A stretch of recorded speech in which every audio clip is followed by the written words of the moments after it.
Regulated Industries Committee meeting to order.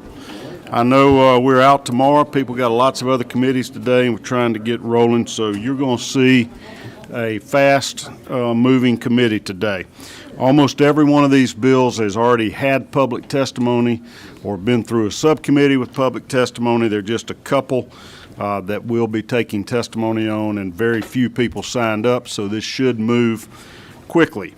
We'll start with Senate Bill 505, Senator Tillery. These are in your folders in order. Quite a few of them do have committee subs that have been reviewed. Thank you, Mr. Chairman. Senate Bill 505 is a transparency bill related to hospital transparency. It follows very similarly in the mold of House Bill 321 that we passed in 2019. You may remember in 2019 we required certain all nonprofit hospitals to include certain listings about things concerning like properties they may also own, the top 10 salaries of their administrative people, the community impact that they were having, and the amount of dollars that were spent on community impact. They had to disclose that all online. There's been some ambiguity about whether or not those disclosures have been properly made. Some of the hospitals that maybe have other hospitals too, it just seems to get kind of cluttered. So we wanted to provide some simplicity and some clarity there so that answering the parts of House Bill 321 would be a little bit easier. So House Bill 505 does that. It says, hey, listen, each year you're going to have to you're required to maintain a link in a prominent location on the main page of the website. That's already there. We thought that was pretty clear, but apparently it's not been. And you have to list the following documents in a format and manner established by the department being community health, for those things that we talked about before, the federally related disclosures, audited financials, the IRS 990 form, and then the Georgia supplemental documents that include the community benefit report, the disproportionate share hospital survey, listing of all real property and holdings, a listing of ownership if the hospital has ownership in other nonprofit hospitals, etc. The add-on here will be that the department shall do a uniform template, so that hospitals will know how to complete this form by December 31, 2024, and then the hospitals have until July 1, 2025 to comply. The teeth in this are serious. Non-compliance would make the hospital be suspended from receiving funds administered by the state. However, that harsh punishment would not come immediately. The department would provide notice of 30 days to the hospital that they were non-compliant, and if they still were non-compliant in 30 days, then they would no longer be eligible for state funding. Are there any questions for the author from committee members? Senator, again, you're recognized for a question. After they find themselves in non-compliance and they don't fix it, how long are they out? Are they out forever, or? The bill contemplates that once they would come back in compliance, the department could return them to the list. It's not the fine is it's not permanent, okay. Right? It's not permanent, but it's meant to be serious because we do think making sure that the community is aware of the community benefit of the nonprofit hospital is an important matter. Recognize Senator Summers for a question. Chairman Chiller, thank you for this bill here. I have a question. How much of what they have to disclose will be on the website? Like, for example, will it be half the page, or will it be the full page? A full page. Well, we're very good. We always want to make sure we cover disclosures. But the cool thing about it is if we put it on their website, they don't have to drive by it at 70 miles an hour. All right. Be easier to read. Any other questions? All right, the minority leader, Madam. I think I got you at number 10. And Mr. Chairman, Madam Leader, is it permissible to hold back state funds if all of this posting isn't done? If we pass this law, legal? I think it is. I think it would be. This makes it legal? I think this law would. Is there something else? Are you sure you want to do that, Mr. Chairman? Well, if our bills, if we mean what we say, then it shouldn't be a problem. And if people believe that we mean what we say, then I think they should comply. But what would be the consequences of holding back those funds when they need them to operate? Right. I think the penalty is serious because we think it does matter, as we've seen in local hospital closings, even in this neighborhood. We need to know how much that's affecting a community. And if it's a larger system, we need to know what that system's doing to make sure it's still having a benefit to the community in which it may now be operating. And I think there's also a lot of discrepancy about what community benefit is, and this bill doesn't get into that yet. But I mean, we know that Grady is probably the shining star for community benefit. When they talk about community benefits, they're talking about offering flu vaccines and other things that matter to their community. Not sure that all community benefits are equal. Senator Dolezal, you're recognized for a question. Thank you. Chairman, what was your impetus for bringing this bill? I don't see that you're necessarily adding any new disclosure requirements here, any new information. Right. It seems to me you're providing a form, and you're providing some clarity as to how that should be displayed. Is there any new information this report will have? And then zooming out a little bit from that, what caused you to bring this piece of legislation? There's not any new information required to be submitted, but if we have this law now, Senate Bill 321 from 2019, the compliance seems to be sporadic. And if that sporadic compliance was because we were not clear in our initial version, then the problem lies with us. So we try to provide that clarity here. But if the problem with compliance lies elsewhere, there are penalties to try to bring others in line.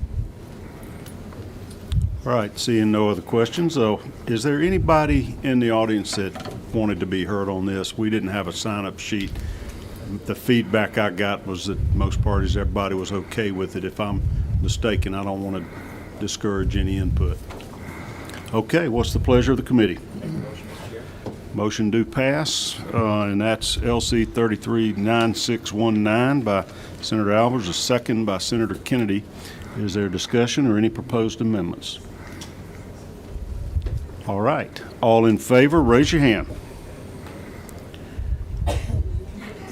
It looks to be unanimous. Thank you. Thank you, Mr. Chairman. You're Thank you having a so very much. successful day, Mr. Chairman. Good work on the budget and all your other efforts today. Thank you. Senate Bill 457. Now, you got that vote after the budget, so nobody was worried about how they were going to be treated. Yeah, that's a big one. One more budget coming. Senator Huffstetler, we discussed this bill before. We've taken public input. This is the Consumer Utility Council, COUNSEL. Thank you, Mr. Chairman. I'll try to be brief. I've not changed the bill with any substance we had last met, but Georgia had this independent consumer advocate appointed by the governor in the past, and we eliminated it with the recession with many of the budget cuts. So this would simply restore it. They would have legal standing on behalf of the consumer, and we would join 46 other states, including all those around us, in having somebody that advocates for them. It would, of course, be subject to appropriations in the budget, but would be pretty minimal cost. And with that, I'll take any questions. There were no changes made or suggested to me, no committee sub prepared on this, and no committee members have provided any proposed amendments, but I'm receptive to that. Any questions for Chairman Huffstetler from committee members? All right, what's the pleasure of the committee? I have a move do pass from Senator Lucas, a second from Senator Anderson. Is there any discussion? All right, all in favor, raise your hand. You got a count on that, Cindy? All right, all opposed as well. Is that unanimous? Was that a little alligator vote over there by you, Senator Gann? All right. Everybody get a little Schaefer vote. All right. That is also unanimous. Thank you for Thank you, Mr. bringing this Chairman. to us. We'll move on down the list. Next bill is Senate Bill 437, Senator Randy Robertson. This is the hemp regulation bill.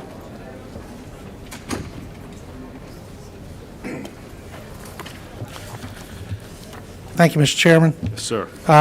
Mr. Chairman, I want to first of all tell you I appreciate your help with this as we move through the process on SB 437. You and I have talked, and I think the changes that we've been able to meet get the bill exactly where you felt it needed to be, and I'm happy to speak to it.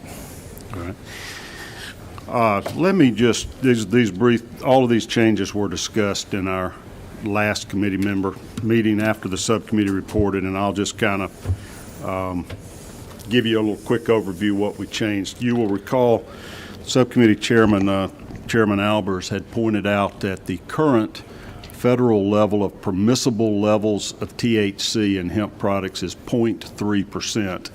He wanted to make certain that that didn't change in the future, that Georgia would not be tethered, so to speak, to the federal regulations. And so we changed that slightly, and I think you got that line, Senator Albers? 56. On line 56, simply change the last whichever is greater to whichever is less, so that in the event that the federally defined THC level for hemp goes up in the future, Georgia will stay at 0.3%. The other change we discussed was that this bill gave enforcement authority to the Agriculture Commissioner for the new criminal statute that limits sale to people under 21. And on lines 25 and 37, we perfected that to say Article 10 of Chapter 12 of Title 16. That is the specific code section that we are enacting here. And if you look on page 9, starting at page 206 is Section 6. Under that it says Article 10, and then you see Title 16, Section 12, 240. That's referring to this specific statute. So in that, nothing changed. In that part of the bill there, Section 6 is where it makes it just like tobacco products and alcohol. You cannot sell these products to people under 21 years of age, and you cannot purchase them if you're under 21 years of age. And it requires a notification put on line 257, 258 to customers in these stores that it is prohibited to sell consumable hemp products to individuals under 21 years of age. I had made a point that we have requirements here of folks selling consumable hemp products, or really any hemp products, that they have to get an independent lab to test those products, and they have to put certain labeling on those products, advising the public that they contain THC.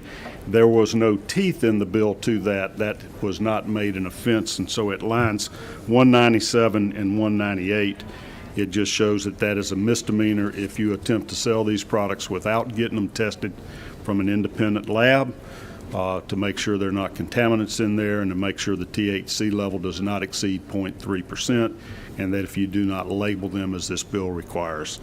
The final change dealt with the labs. We don't have the ability in the state of Georgia to go out and investigate labs in other states, et cetera, to see if they are doing their job properly or whatever. On lines 57 through 60, this has not changed. We discussed this full panel certificate of analysis as a lab report that comes from a lab that is not affiliated with processors and producers or manufacturers of these products, but it's also one that's accredited pursuant to the standards of the International Organization for Standardization. And that's a nationally known organization to basically certify these labs. So if you're producing the product out of state, you've got to get it certified and tested from one of those approved labs.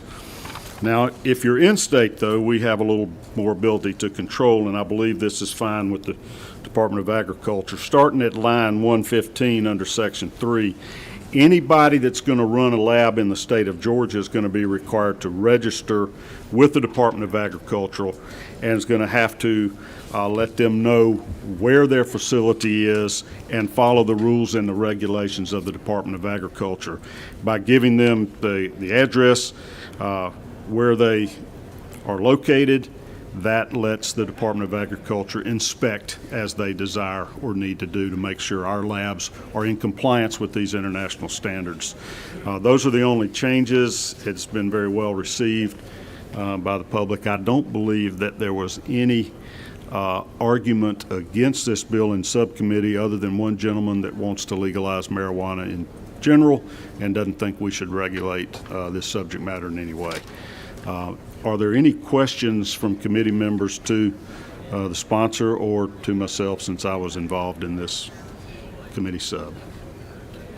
All right, hearing none, what's the pleasure of the committee? This is LC 550252S, committee substitute to SB 437. Got a motion from Senator Summers, a second from Senator Ginn. Any discussion? All right, all in favor, raise your hand. And all opposed likewise. Once again, unanimous vote. Good work, Senator. We appreciate your efforts on this, and I understand there are a couple other bills percolating around the Senate, maybe the House as well, that maybe can dovetail with your work. Thank you, Mr. Chairman. Thank you. Senator Dixon, I see you are here. Senate Bill 422 is next. You're just on time.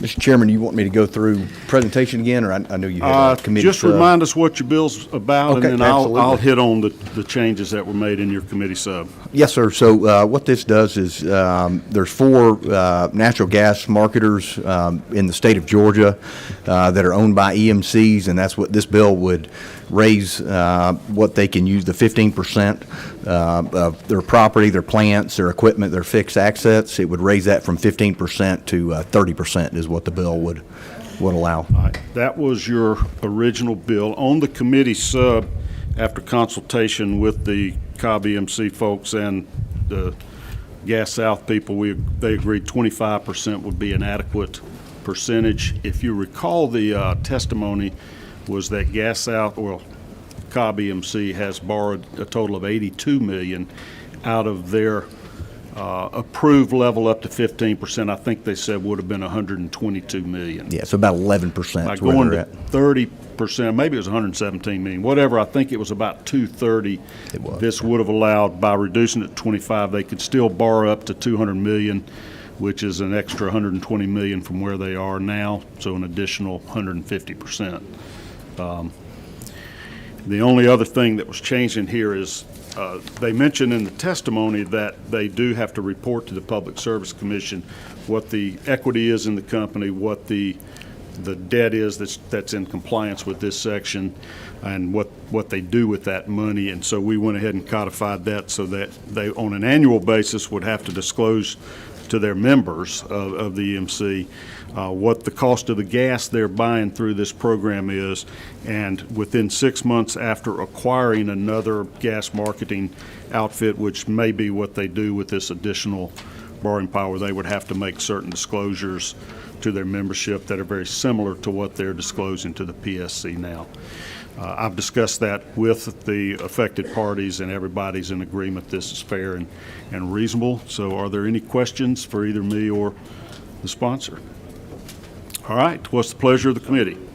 Got a motion from Senator Ginn, do pass, and that's committee substitute. 5795S. There you go. Is there a second?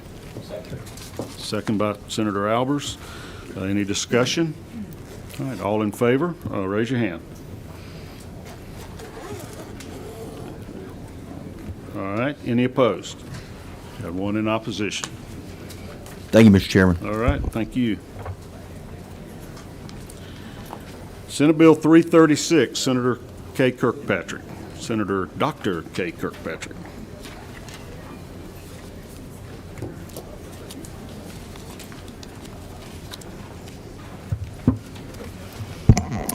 Thank you, Mr. Chair. This bill is designed to streamline licensure for mental health professionals coming into Georgia from other states, to increase the effectiveness of the Behavioral Health Coordinating Council, and to repeal 2 reports from DBHDD that are no longer needed. Section 1 allows the commissioners of various agencies that are represented on the Behavioral Health Coordinating Council to send a delegate if their schedule does not allow them to attend. I serve on this council, and many times there's trouble getting a quorum because of the commissioner's schedules. So this will really allow the council to operate more effectively. There is one amendment that will be needed to this section where we need to add the Commissioner of Veterans Services, as we did in Senator Strickland's Senate Bill 375 that we passed yesterday. Section 2 reveals a required report on intellectual and developmental disabilities.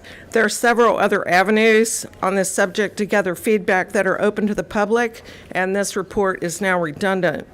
Section 3 authorizes the board that licenses LPCs, social workers, and marriage and family therapists to case-by-case waive the experience requirement for experienced people coming from other states whose requirements are substantially equal to ours.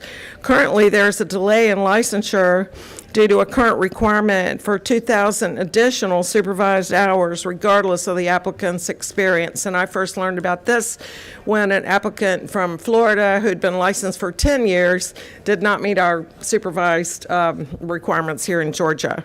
And I don't have to tell you all about the shortage of professionals that we have. Section 4 repeals another required report regarding residential treatment facilities. This information is already covered by interagency initiatives such as the Behavioral Health Coordinating Council and the Match Committee that was created in House Bill 1013. This bill is another step in addressing the workforce shortage of mental health professionals in Georgia, and it also rolls back unnecessary reporting requirements as we try to cut back on red tape in our state government. Be happy to answer any questions. Any questions for the sponsor? All right, we do have two people signed up to speak because this has not been heard yet by the committee. Roland Bain.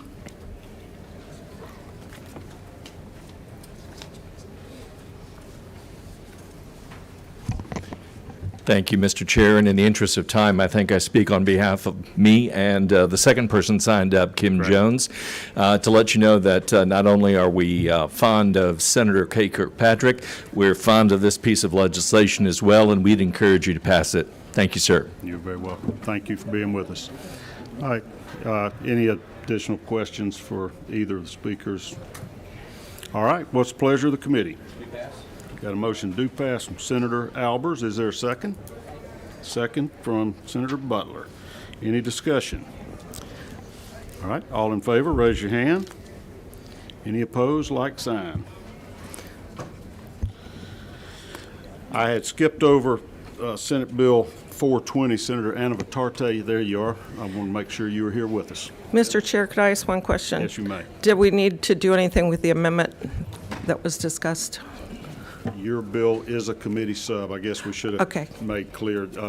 Tell them what that amendment was, just adding the person to the... The amendment added the Commissioner of Veterans Services to the list of people on the Behavioral Health Coordinating Council. All right. To be clear, then, that motion to pass was to Senate substitute the SB 336, LC 365797S. That's the Thank you only so change much. that you had. You're very welcome. Senator Anna Vitarte, I'm going to let you sit right there and just give us a very brief recap of your bill, and then I'm happy to go through the changes that you and I made together. Well, first, I want to say thank you, Mr. Chairman. Basically, this bill addresses, I think, the concerns we've had with foreign adversaries buying agricultural land in Georgia. I know we've made a few changes to the original bill, and Mr. Chairman, I just want to say thank you for all your work and hours of research and conversations that we've had with stakeholders and other legal experts, I think, at the state and national level, just as it relates to this issue. So, and I've read over the changes, and I'm supportive of the changes, but I'll turn it back to you. All right. And I would like to thank the Legislative Counsel's office. I put several of them to work on this before it was all over to make sure we had the insights necessary and got the language right. I guess just your general overview is the purpose of this law is to prevent foreign adversaries from seizing control of our food supply chain, or interfering with our national security. There have been a lot of concerns raised, and you've pointed them out. We've had previous bills on this, that there's been a lot of interest in people that are really citizens of our foreign adversaries or entities controlled by them acquiring agricultural land and production and food chain, so to speak. You made it very clear that this only applies to agricultural land. This does not apply to land that is zoned for other purposes by municipalities. There were a lot of concerns raised by realtors that were worried about this violating the Federal Housing Act, which is worried about residential housing. I know that is not your intent in this, and I think you have fairly defined residential property. We didn't change that and made it clear that this only applies to agricultural property that is within 25 miles of a military base, military installation, or military airport. There were some concerns raised that, how much property does that cover? Does this include recruiting stations and any place where there might be a soldier stationed? I just don't see that ambiguity. I mean, this is pretty clear. It's military base, military installation, or military airport. There are, I think we heard 11 bases in the state of Georgia. We discussed potentially listing them all here, so there's no question. But that would rule out any additional new bases that may happen or the closure of a base in the future. So we didn't do that, but that could be done. I would point out on line 46, this is not a change, but it makes it very clear this subsection shall not apply to residential property. It's only for agricultural property that is close to military bases. It also exempts, and we didn't really discuss this much the other day, on lines 33 to 37, land that is leased or owned or used for agricultural research or development or experimental purposes. So they are permitted to do that. We, as the state of Georgia, do not define who foreign adversaries are. That is decided by the federal government, and the United States Secretary of Commerce keeps a list of our foreign adversaries. These are enemies. These are countries that are stated enemies of ours. They're the type that like to say, death to America, those type of things. I think it's Iran, North Korea, Russia, China, maybe Venezuela at this time. It could change. Senator Dolezal, do you got more knowledge on that? I would just like to clarify, because you said it twice now. Okay. This is agriculture land or land within 25 miles of a military base, not Right. agricultural land that is within 25 miles of a military Fair base, point. correct? I may have misstated that. Now, the realtors had two big concerns. They didn't want to violate the Federal Housing Act by making it apply to citizens, and they also were worried that this might apply to real estate salespeople or brokers if they somehow collaborated or participated in a violation of this law. So at line 77, we changed where it said any person who violates this to any non-resident alien, to make it clear that it is the non-resident alien that this is prohibiting. What it requires realtors to do is provide a notification, and this is found on line 63 to 66. That was not changed either. But a broker has to timely disclose the requirements of this code section.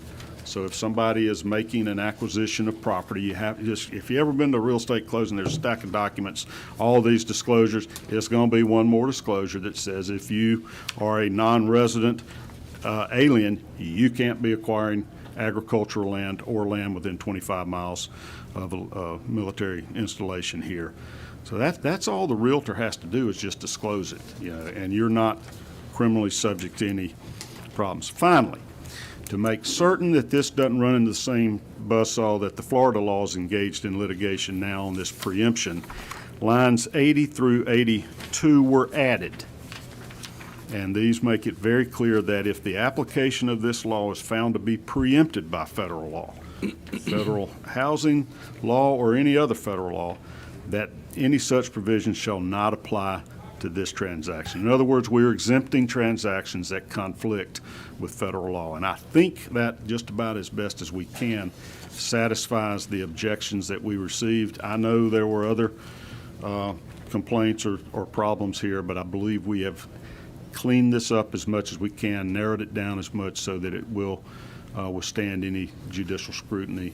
I'm happy to answer any questions, and I know Senator Anavitarte is. I don't think I left out any changes. No, well, there was only one other small change, and I think it was the enforcement piece of line 73. I know we removed the agriculture commissioner and basically just enhance what the attorney general would do in these circumstances. And I do want to recognize, I should have in the beginning, but I want to recognize our agriculture commissioner, Tyler Harper, for his input, his office's input in this process, along with our colleague Senator Goodman, who you already heard from in the last meeting. But I know our friend Tyler's been, very outspoken about this issue, and I know the sensitivities beyond, just land, what you said, Chairman Cowsert, around supply chain and what chemicals and things are being bought kind of on a national and global level. I just want to thank Tyler for your leadership on this issue and helping us.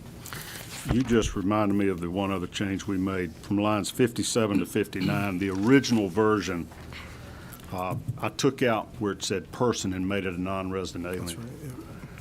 But the original version also had something in the nature of a look-back provision. It said anybody that any non-resident alien that owned land had a 3-year period to divest themselves of that.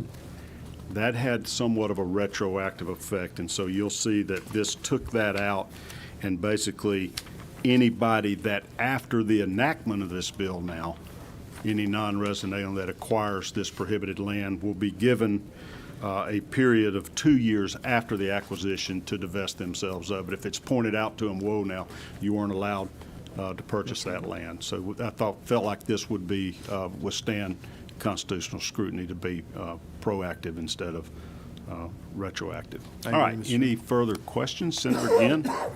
Thank you, Mr. Chairman. Is there a definition of an alien? There is. Non-resident alien is defined, let me see where we got that.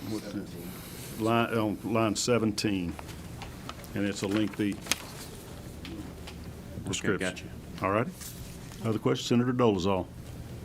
This may be a fix in the future if I'm correct, but there's mention on line 44 and 45 of land within 25-mile radius of a military base, military installation, military airport.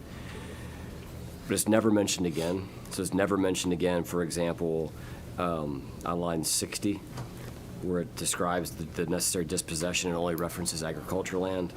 It's not referenced for the disclosure for the broker that you referenced on line 63.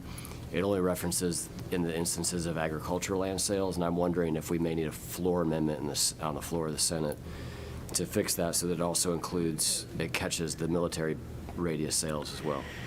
On line 57 and 58, where we talk about that divestment, it does reference agricultural land in violation of paragraph 1, and paragraph B1 does reference those military bases, or of subsection B, and that's B1. But I think you may be right further down. I think in F at line 67, where it says non-resident alien purports to acquire any interest in agricultural land in violation of this. Since it says of this section, I think it would include that, but I'll look to legislative counsel and ask if we can clarify that, and we'll prepare a floor amendment rather than doing it on the fly here today. Good point. Other questions? All right, what's the pleasure of the committee? Got a move to pass from Senator Albers. Is there a second? Second from Senator Ginn. Any discussion or other proposed amendments? All right, all in favor of Senate substitute to SB 420 LC 550253S, please raise your hand. And any opposed? All right, unanimous once again. You got that, Cindy? Okay. Thank you, Mr. Chairman. Thank you very much, Senator Anavitarte, for your hard work. Don't leave. You're next also. Okay. Senate Bill 444. Thanks, Tyler. Good job, sir. Everything should be right in order in your folders, folks. Well, I tell you, that's what happens when everybody does their work in advance. I do appreciate, I hope people watching home don't think we handle every bill this quick, but we've been here for, 26 days now, 25 days, and have had numerous meetings on most of these bills. The whole year. all year. All right, Senator Anna Vitarte, tell us about SB 444. Yeah, so- There again was a substitute, but it was in our folders the last meeting. This is literally a 1.5-page bill. We're working off of LC 365754S. Yeah, and I'm going to be very brief, Mr. Chairman. I know we already went through, I think, a little bit of debate on this bill. I just want to make sure it's clear to the committee that this bill basically is strictly only dealing with coupons. I think the amendment, the folks that worked with us to draft this bill and get the amendment created, I think did it in good faith with retail partners, the industry, et cetera, to come up to where we're at. I think we also made it clear, too, in our testimony that I think it's very highly unlikely that this bill, in terms from a consumer or business standpoint, is going to have any negative consequences to any small stores or outlets that are selling alcohol or anything of the sort. Probably in almost any of your districts, maybe one of y'all, because there's such very few, I know, total wine stores in the state. I think there's a cap, there's a limit. So I think, this coupon is only to help consumers, and I know we can have a debate over, specifically coupons and what's labeled and not labeled, and then, stores marking 10% off or whatever it is they're doing. But I think at the end of the day, this is a consumer bill, pro-consumer bill, and I'm just going to leave it at that and just ask for your favorable consideration to move this bill forward to the Rules Committee. Questions of the author by any committee members? All right, Senator Kennedy, you're recognized. Thank you.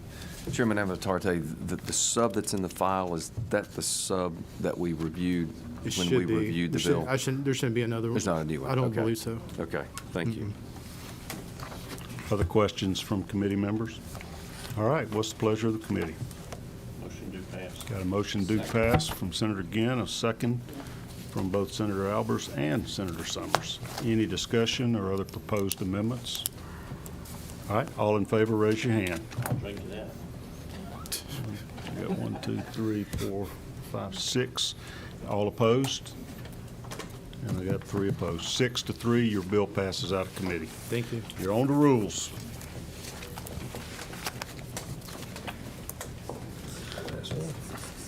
Next, we have Senate Bill 502.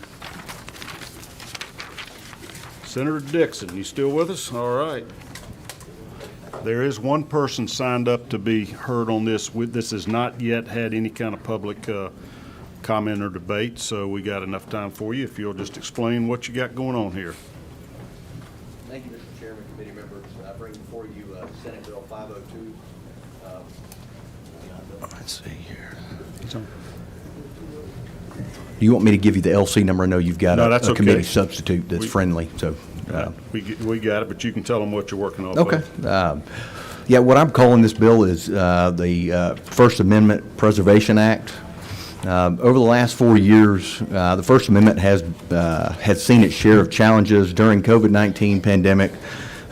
We know that the government suppressed debate about the origins of the coronavirus under the lens of misinformation. It is now clear that Dr. Fauci and others had a vested interest in promoting the natural origin theory over the lab leak theory. In the tweets filed on independent journalists found that the federal government colluded with social media companies to censor news and to manipulate public opinion. We all remember the censorship which claimed that the New York Post being locked out of its Twitter account for reporting the contents of Hunter Biden's laptop. That story was called Russian disinformation. That was intended to manipulate the outcome of the 2020 election. In the wake of the 2020 election, the coronavirus pandemic, and with the seed funding from the United States government and other censorship that has emerged recently in the creation of so-called media monitoring services. This media monitoring, sorry, I can't talk this evening, services claim to stop the spread of misinformation by appointing themselves as the arbiters of truth. This media monitoring services create blacklists for publishers that do not fit their preferred narrative and work to steer advertising dollars away from disfavorable outlets. One such company is Global Disinformation Index, and they've got a list of 10 of the 10 riskiest online news outlets, and they blacklist those news outlets. Conservatively, on the low-risk outsource of news, according to the Global Disinformation Index, they have another list of the 10 that are the low risk to those news outlets. Other media monitoring NewsGuard is NewsGuard that rates news websites for their accuracy and reliability. It was analyzed by Media Research Centers. MRC found that the average NewsGuard score for left-leaning outlets rated 93 out of 100, while the average rating for right or right-leaning outlets was a 65 out of 100.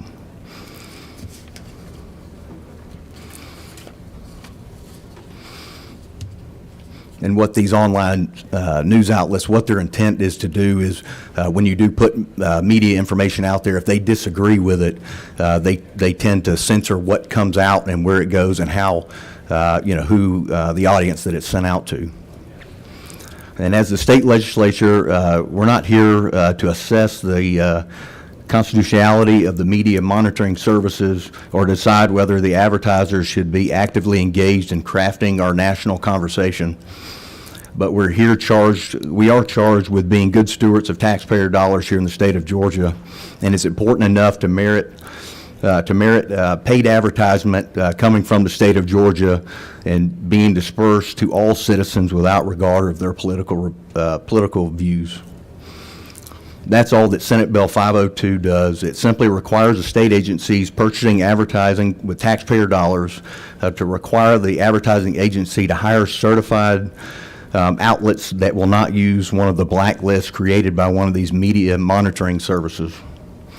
Regardless of whether you read the Huffington Post or the Daily Wire or watch MSNBC or Newsmax, the government purchased advertised should have the same chance of reaching you no matter your political leaning, whether you're political leaning right or left. That's common sense public policy and responsible stewardship of taxpayer dollars here in the state of Georgia, and I hope you all support this legislation. You made a change in your committee sub. In the original version, starting at line 23, you defined a media monitoring organization. You asked me to change that nomenclature in the committee sub. I guess it's right about the same lines, 23. You changed it to a media ratings organization. Can you explain that to us just briefly? 'Cause I know this is a simple bill, but that was the only change, and I'm not sure I comprehended it totally. Yeah, it came from some of the media outlets. They wanted that wording versus the monitoring. They thought it was more clearly stated on what we were trying to accomplish. Okay, so that was with the buy-in of the people that are doing this rating or monitoring? Yes, sir. Okay. All right, are there questions for the author? Or are we all just too tired and worn out to get to Senator Summers? Chairman Dixon, if I like this because I want fair and honest reporting. We passed this. How does it affect the nation? I mean, where are we going? How do we get that in other 49 states? Am I missing something here? Yeah, I mean that would if we were going to pass something like this nationally, we'd have to get us a congressman involved. If that's what you're asking. Maybe further, yes, sir. Yeah. Okay. Just caught a typo in your thing on line 24. It says rate or rake news, that was rate or rank news.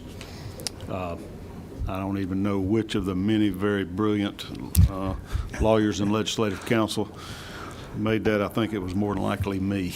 Sorry, I didn't catch that, but let's remember. Yeah, I didn't catch it either, If we Mr. get to Chairman. that point, we'll receive a friendly amendment to try to make us be more grammatically correct. All right, you got no questions? John Simpson from Newsmax, if you'd like to be heard. You're the only person ranked, lined up to rake this bill. Well, Mr. Chairman, I'll try to be very brief. My name's John Simpson. I represent Newsmax. Here to testify in support of 502. George Orwell's 1984 is supposed to be a dystopian novel, not a handbook for government censorship and demonetization of wrongthink. Many media outlets that have challenged the current administration's narrative find themselves crosswise with these disinformation and misinformation media monitors. And unfortunately, they have also been funded by the Department of Defense, Department of State, and other folks to get their seed funding.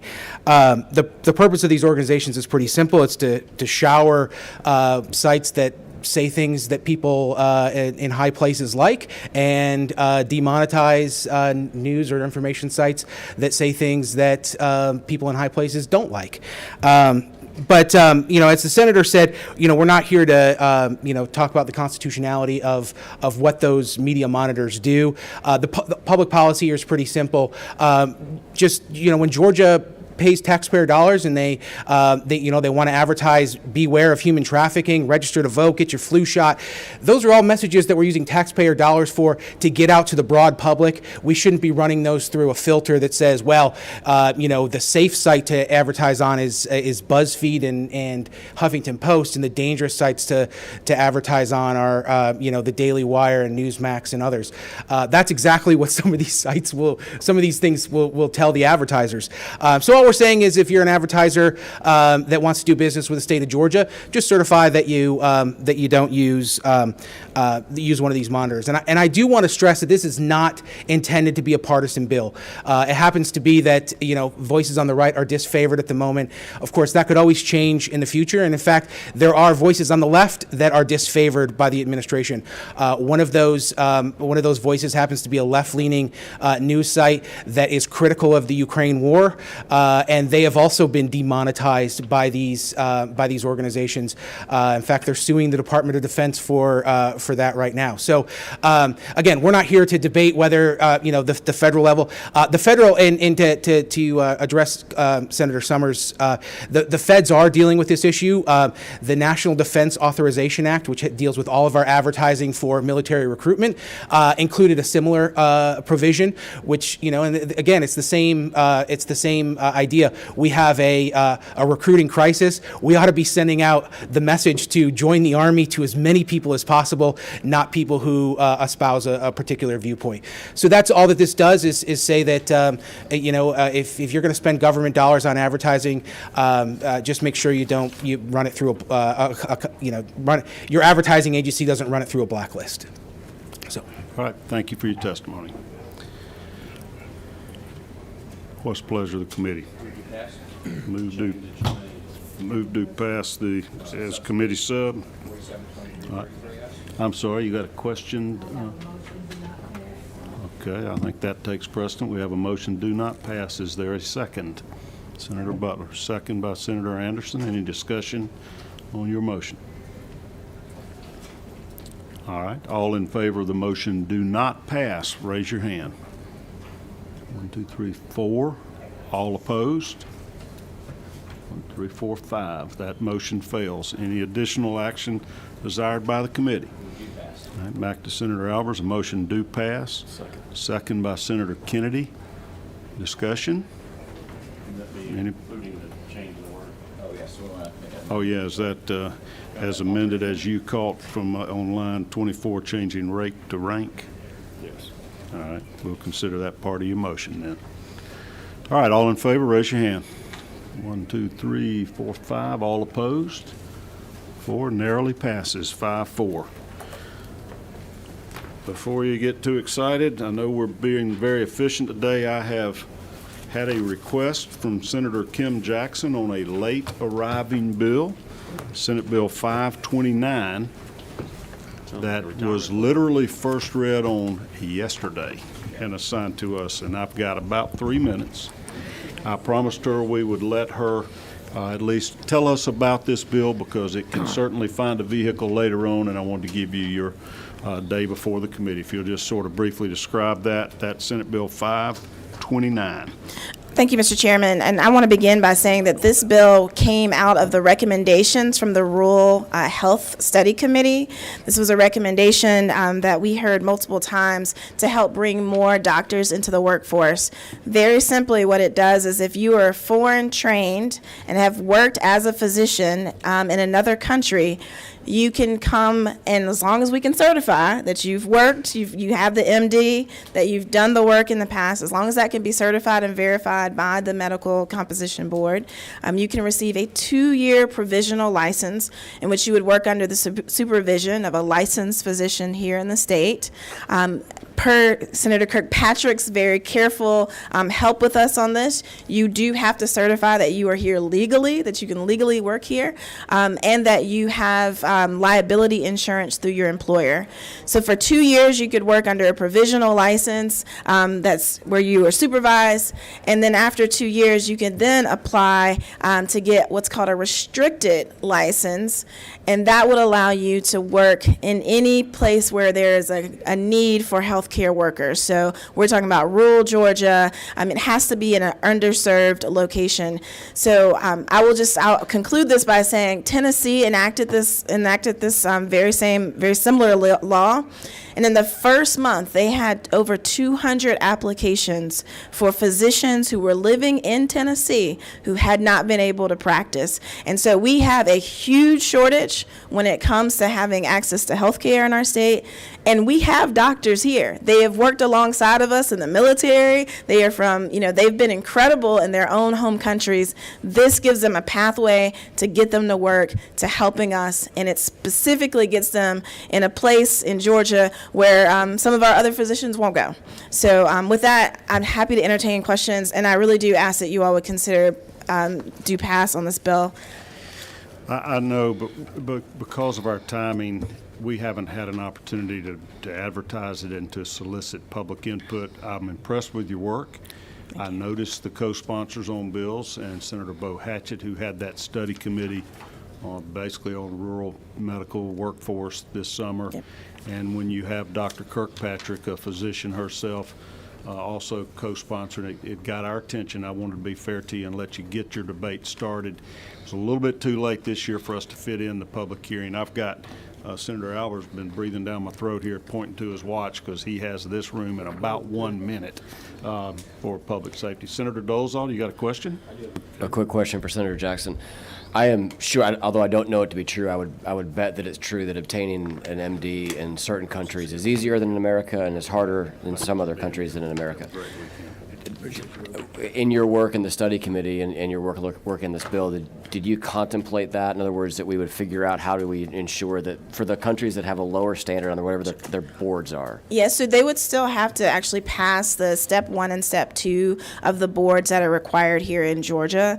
So we would certify that they do have the educational requirements and that they have the knowledge in order to do this work. Thank you. Yeah. All right, there are no further questions. Appreciate everybody's attention Thank you, Mr. today. Chairman. I appreciate it. Thank you, Senator, and we will keep this in mind. There may very well be vehicles coming over from the House on crossover day. This is our last meeting before crossover day, which is next Thursday. Senate rules require bills to be reported out of committee before we gavel in on Monday morning, and we're off tomorrow.